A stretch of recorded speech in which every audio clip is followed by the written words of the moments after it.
What's up, ladies and gentlemen? Matthew Bellman, Ryan Kostrowski here. This is the DFS 5-pack. If you could do me a gigantic favor, slide your pinky finger or your ring finger or your mouse over to that thumbs up button. Click that bad boy. Let's get this video up to 50 likes today, and let's talk about the MLB playoffs and how we're going to go about trying to take down some GPPs this afternoon.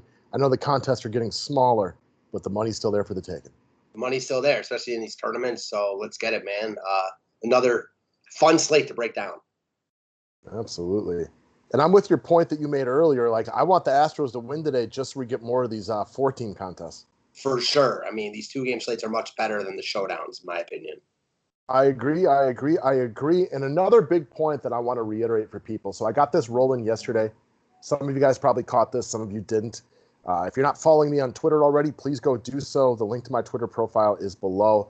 But the big point is here, I'm going to be running a lot of tweet contests right now. With things being less, we are football information. We're going to continue to cover baseball while it's still applicable. But my social media presence is going to be upped. For example, if you just go retweet the pinned tweet to my profile, 1 out of 10 people will win the VIP showdown video for tomorrow's NFL contest for free. All you got to do is hit the retweet button.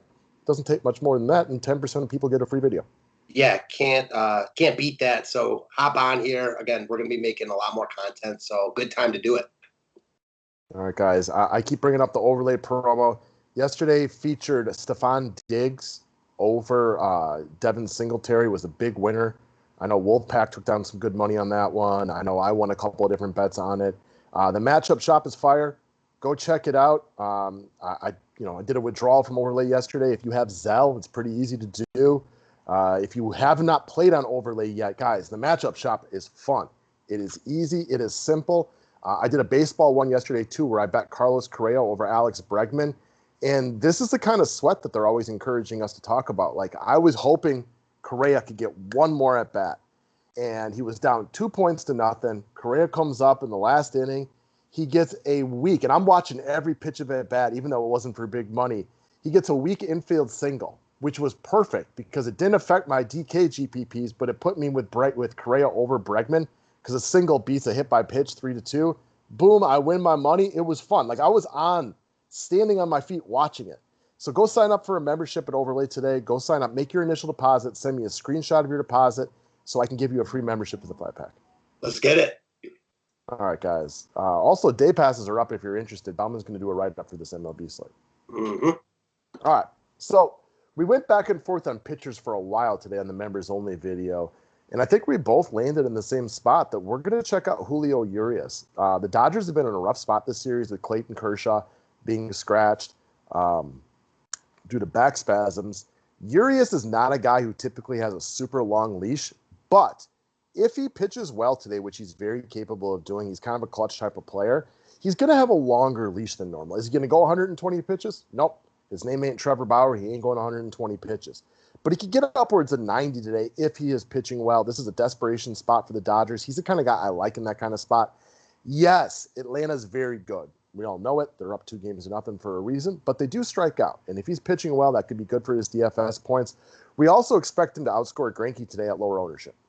Yeah, so Urias is really good stuff. It's kind of funny. We didn't even talk about this on the members only. It seems like Urias has been a guy they've been like grooming for the past 2 or 3 years. Never Feels quite like 20. Right? Never, but you'll like where I'm going with this. Never quite ready to unleash him, have him working out of the bullpen, starting sometimes, never giving him a full leash. Now all of a sudden, they need him more than anyone. He's there to save their season. They need a good start from him. They're down 0-2, like you mentioned. They cannot go down 0-3. If he's pitching well, he is going to have a longer leash than he might normally. He's coming off a really good outing in the last series against who'd they beat the last series now? San Diego. Was awesome in that game. And honestly, you think about it, that matchup against San Diego isn't like it's that much easier than the one here with the Braves. The Braves have a great offense, no doubt, but so does San Diego. He pitched really well in that spot. The more I look at this slate, the more I like Urias here. Definitely a byproduct of not liking the other guys, but that's what it is. I mean, we only have 4 choices. We talked about it yesterday. I had a nice day playing MLB DFS, but, I did it with backup plays, pitching the guys from the other game I didn't even like very much. And that's kind of a byproduct of why we like Urias so much. But, I mean, is anybody out there and Greinke's coming in as high chalk early in the day. Is anybody really excited about pitching Zach Greinke? Probably not. So you're going to have to get a little ugly with it today. No doubt. You're probably not going to feel too comfortable with your lineups, no matter who you use. No, when I put Ryan Yarbrough and Jose Urquidy into a lineup yesterday, and that lineup ended up doing well, I never felt good about it. Now, fortunately, every once in a while, you get a little lucky in DFS, and you can get a little unlucky some days. That one got a little lucky, but that's not like they were great. They just were better than other options. Mm-hmm. All right, so the Tampa Bay Rays are a team that I think we both like a little bit today. So, again, things can change throughout the day, but early morning projections have Greinke getting a lot of love to go up against the Tampa Bay Rays, probably also a byproduct of not having great options on this slate. So for us, well, give us a Tampa Bay Rays then. We want to go a little bit contrarian. It was the same reason I talked up a Dodgers contrarian stack yesterday, and the Dodgers Braves stack, ended up being a lot better. Yandy Diaz is a guy that I've watched a little more baseball the last couple of days. Obviously, I know you watch a ton of it. His at-bats have looked good. Now, I want to make the point, it's not a guarantee he makes the lineup today. And if he doesn't, I also kind of like Joey Wendell at third base. But I like the couple of days. I like the way I'm watching his at-bats. Had a nice 0-2 hit yesterday. He's very affordable. I think he's got a big game, or at least a biggish game by playoff standards coming. And I like his price point at $3,600. Yeah, he's a good hitter. I mean, he's a guy like last year was leading off for Tampa consistently, at least hitting in the top third of their lineup for sure. Was a guy that was expensive on DraftKings. Sometimes was really cheap. His price range is really baffling. Like sometimes he's really expensive, and then a lot of the times he's like really cheap. In the middle here, but for this slate, he's cheap. He works. I expect him to make the lineup. Started last night against Urquidy. I expect him to be back in there today, and he works. And I agree with you about Wendell. We like both Tampa Bay third basemen in this game. All right, next up, Corey Seager. So played the Dodgers yesterday in that one lineup, expecting them to be not as popular as they should be. And they weren't super popular because Anderson was the best pitcher on the slate to kind of take a look at from a DFS perspective. Today, you don't get that same luxury at the Dodgers. They should get plenty of love going up against Wright. They make a lot of sense. But Corey Seager is just rolling. And we broke him down for a little while in the members only video. Like, I think even we both knew he had a good season, but to see his numbers basically line up exactly next to Mookie Betts is a little bit of a little eye-opening. What a great year he had. He had to deal with those injuries for a while. We forgot what a high-end prospect he was just a couple of years ago. He's playing well right now. He's really good. He's very talented. We like the Dodgers for me. Yeah, I mean, I'm a huge Seager fan. I've always been a huge fan. And, you probably like the Dodgers slightly more than me just because it's so obvious. But they're no doubt they're the best team on paper today. Kyle Wright is the worst pitcher going. I'm sure people will see that. But they have a lot of guys that are expensive, so you're going to have to really pick who you want. Seager, I agree with you. If I'm using the Dodgers, he's a definite priority for me. Yeah, he looks good, too. His at-bats look solid. He's hitting the ball all over the place, left field, right field, center field, hard, out of the ballpark, you name it. He's a good player. I know you've been a big Seager fan for a long time, so you probably enjoy watching him play so well this year. He looks really, really good this year. I mean, honestly, we talk about these shortstops. He had a much better year than Francisco Lindor. Well, we talk about like Mookie Betts being a front runner for MVP. Like, well, why isn't Corey Seager? He plays a more important position. He's right there with numbers are basically exactly the same minus the stolen bases. But he's a guy like his name wasn't. I never really heard it mentioned in the MVP contest, but I could easily see him like squeaking in the top 5. I agree with you there. Like he's not going to be.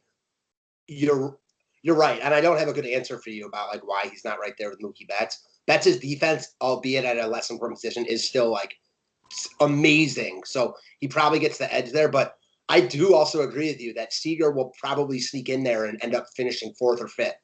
Yeah, Betts is an elite outfielder. Now, I'm always a little bit biased on that because I played baseball my whole life up through the end of high school, and I played catcher and outfield. But I played outfield because I was a terrible infielder. So I always think of like shortstops as just being vastly superior because outfield came naturally to me. And like I thought infield was really hard. Look at them being vastly superior. I mean, listen, shortstops are the leader of, probably the hardest position, but in the major leagues, they're all hard. Yeah, well, I think we view catcher and pitcher as like hard ones. And then right after that, like shortstop is like, to me, out of all the non-catcher pitcher positions, that's the hardest one. Okay. And that's why like I look at those guys, and because that was something even like as a good baseball player as a kid, I could not do that well. So I look at those guys as superior because it was a specific weakness of mine, even at like a high school level. So I agree with you, but I also say like I think Betts plays a much better shortstop than Seager plays right field. I've never seen Betts play shortstop or He Seager play played right second field. base a couple of times this year. But I've never seen him play shortstop or Seager play right field. So, I mean, that makes sense, though. I'm sure you're probably right. He's just a better athlete. Yeah, I mean, he's a great athlete, so it's tough to be better than Mookie Betts. Exactly. You know, guys like Betts who are not big but hit for that kind of power always shock me, too. Yeah, I mean, he seems like the type of guy that could play professionally in like any sport. Right? Like Betts looks like an infielder and Seager looks like a first baseman, which is funny because Betts plays on the outfield and Seager plays shortstop. Yes. All right, next up, went off the subject there a little bit, but let's keep rolling. Michael Brantley cost me a parlay on overlay last night, so he's on my bad side, but he's cheap, 3,300. He's real cheap. The Astros are another team, probably get a little too little love today because Glasnow is another guy that should be wildly popular from a pitching perspective. You can play Glasnow and Brantley together. Glasnow gets a lot of his points via the strikeout, but he also gives up runs, specifically home runs. So Brantley at 3,300 for a desperate Houston team can absolutely get on board here with or without Glasnow in your lineup. He also walks guys and, patient Houston team that really helps them. And I agree with you, your last point. Glasnow is obviously the highest upside pitcher on the slate, a high, going to be recommended. And you can play Brantley or a couple Astros against him, no doubt, because he gives up home runs, he gives up power. However, if you don't want to use Glasnow, which you don't have to because getting different on the slate's always in play, I think Houston stacks in play. And in that case, I like Brantley a lot hitting in the middle of their lineup. So any type of roster construction, he works. He's not like a lock of all locks, but I like him here. The Rays also want to close this thing out today and get their bullpen some rest, but they have a deep quality bullpen. And I can see Glasnow kind of skating through the game like the other Tampa Bay pitchers have, getting through 4 innings with like 6 or 7 Ks. Houston doesn't K a ton, but I think he gets his Ks because they're going to put together quality at bats, and he's going to have to make precise strikeout type of pitches to get through some of these innings. And then, he ends up with his 15 points, which could be good enough on a slate like this. And then Brantley gets 2 or 3 bats against the bullpen. So it's not counterproductive necessary to play guys against your starting pitcher. Not at all. I mean, you saw it last night. Like, Ian Anderson was so chalk. You definitely could have won with Ian Anderson in a Dodgers stack, like easily. Absolutely, because I think didn't Anderson end up being kind of equivalent to like Yarbrough and Urquidy, Yes. like they were similar? They were all like, I don't know what Yarbrough and Urquidy finished with. Mid-teens. Yeah, that's what Anderson finished with, like 15 or something like that. Yeah, they were all birds of a feather, give or take a point here. But like when I was looking at the GPP that I did well in, and I was looking at the other lineups up top there, most of them all used Yarbrough and Urquidy with the Dodgers and the Braves. And again, it worked out that way for the day. But there was a couple of them that had Anderson in there with the same type of stack. So like it can work out that way. And if things don't work out perfectly in the other game, like Anderson could have been the second best pitcher, and that stack against him would have been right up at the top. He easily could have been. Like all of a sudden, if they let Anderson go another inning in that game, you know what I mean? Like he only went 4 innings, his pitch count was high. But yeah, if he goes one more inning and strikes out 2 guys, then all of a sudden those lines are bumped up big time. Absolutely. All right. Next up, Randy Rosario. I know we've talked about him a couple times throughout the playoffs, but that's because he's awesome. I can't think of another baseball playoff run where I've developed such an affinity and love for a young player like this. But this kid is just lighting the world on fire right now. He's hitting everything. You can't pitch him fastballs, so people have started giving him off-speed stuff. Now he's hitting only off-speed stuff. Look, I keep mentioning I was near the top of a GPP last night, so the guy that was surging and kicked me out of first place had Randy Rosario. I watched every pitch that he took last night. I mean, his eye is right on everything. I watched him closely, respect him. He's hitting the ball all over the place. And I love the story behind him that he had COVID, so he got stuck in his apartment for almost a month because he just couldn't clear it. All this guy did was eat chicken and rice and do push-ups all day long, and he put up like 10 pounds of muscle during that time period. I'm a big fan of his. I like everything that he's bringing to the game right now. Yeah, he looks really good. Question, though. Did you finish high in a GPP last night? Yes. I'm not sure everyone knows. Yes. About 5,000 times. I thought it was 4,999. I was trying to keep it under the 5,000 threshold. I just made it 5,000. Okay, well there we go. Yeah, so we're cool. This kid's amazing. I mean, to me, it's like it's awesome to watch a Tampa Bay Rays team I know that you love, and you've loved them for years because you just like the way that they play the game. Yes. Like, their number 3 hitter is a guy that most of you watching this probably didn't know his name 2 months ago. I mean, for sure. He came in, I remember, like, when he first started making the Tampa lineup, and he was going to be leadoff against a lefty, and he actually pulled it that day. He was part of the package that the Rays got with Jose Martinez from St. Louis. Didn't really get the playing time and wasn't with the big club because of Jose Martinez. When they finally got rid of him, he got his chance. How good would a Rosario look on St. Louis? Well, I don't like St. Louis, so to me, he looked terrible. I thought he would look in Milwaukee Brewers pinstripes. Yes, but, I get that. For the time being, I like him on Tampa because you've really pushed me on Tampa the last couple of years, and I just like the way they play baseball.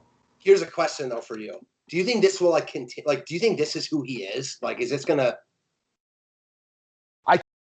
Yeah, I agree.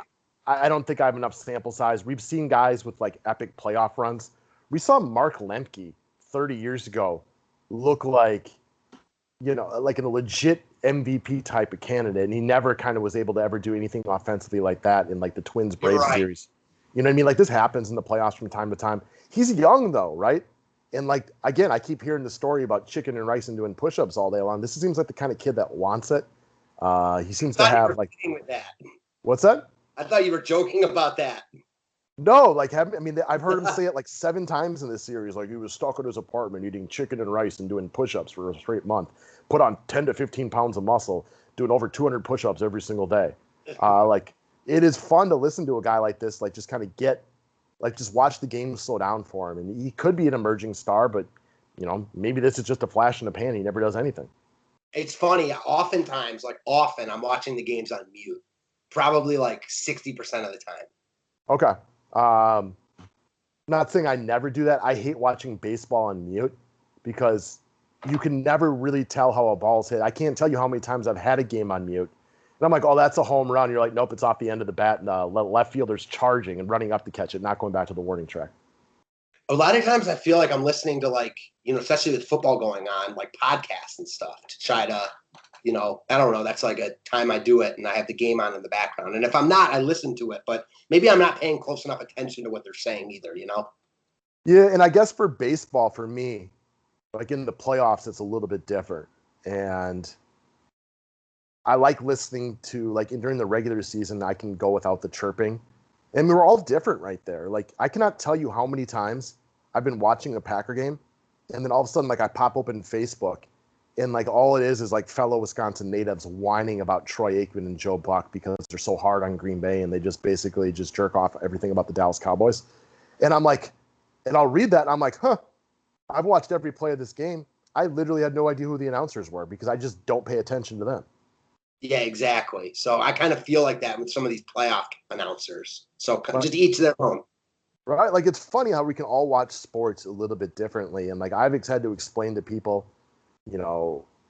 I might be boring to watch sports with because like I'm really, really tuned into what they're doing on the game and I'm watching it in a very like analytical way. And like, if you're just a Packer fan, you probably won't like watching the Packer game with me because I'm looking at it differently than you do. I'm not cheering for stuff like that. Like, I'm looking at like the way they run their offense. And if you don't look at sports analytically like you or I or a lot of you guys listening, it's probably kind of a buzzkill and I'm probably not fun to watch with. Yeah, I give you that for sure. I feel like I'm probably the same way. Yeah, it's interesting. Like that's like with anything in life though. Like, I like with League of Legends and stuff, I'm like friends with these guys that like really know it. It's probably like annoying for them when I'm like asking them the most basic questions ever, Right. And like when I'm watching that NFL game last night, some of you guys already caught me crying on Twitter because I took a brutal loss in the fantasy football league due to the fumble that the Buffalo Bills had.